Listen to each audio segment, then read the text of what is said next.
It's been a fabulous week last week where we had the Gulf Food exhibition. So whilst traffic was crazy, it was actually an amazing opportunity to network with a number of food companies and meet many of my clients who had traveled overseas for it. So we were sitting and having a coffee and having a laugh about some of the deals and transactions we've done over the years. And one of the things one of my clients said to me, and he's at the moment on a sort of an expansion around the region and around the Middle East, was that remember the time when we had COVID and we had all of these restaurants and we had these leases with these landlords and we never looked at the back of the contract, and in many of these we never had a force majeure clause and we never had an ability to get any sort of rebate or basically a get out of jail free card on our rent. So we were laughing about that and the lessons that we often learn from history, well, not so long ago history.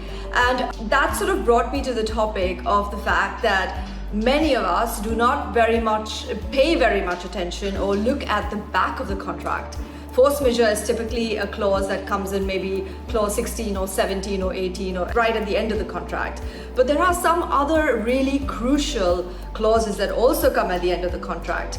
Now, one of those is notices. Have you noticed that many of your old contracts might say prepaid or first class postal notices, but often in the notice clause we're no longer giving postal addresses. I mean, if you live in the UAE like me, it's a challenge because you have to have a PO box here to have postal delivery, which many people actually don't have a PO box, believe it or not. So you've got to be careful. You've got to make sure that faxes are not things that you get notified by, because again, when was the last time you saw a fax machine anywhere close by? Notices is one of those. Assignment, many of these sneaky assignment clauses at the back of the contract that prevent you from assigning your rights under the contract, and even to group companies or even to affiliates. Obviously, sometimes you may want that and sometimes you may not want that, but that's another thing to watch out for.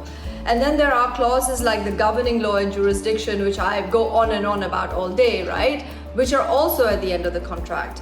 So I think that maybe a way forward is for you to start reading from the back of the contract. And if nothing looks too vicious or too contentious, then you can move back to the meaty clauses, which are often at the front of the contract.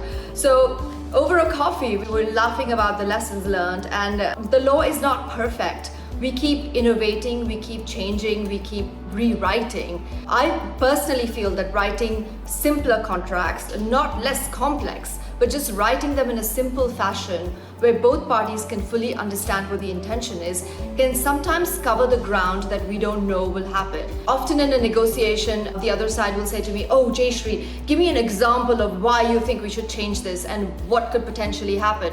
Now, whilst I'm a great lawyer, I think, I'm not able to often come up with every single example that could possibly happen in the future, and neither will you be able to predict in your business what could potentially happen.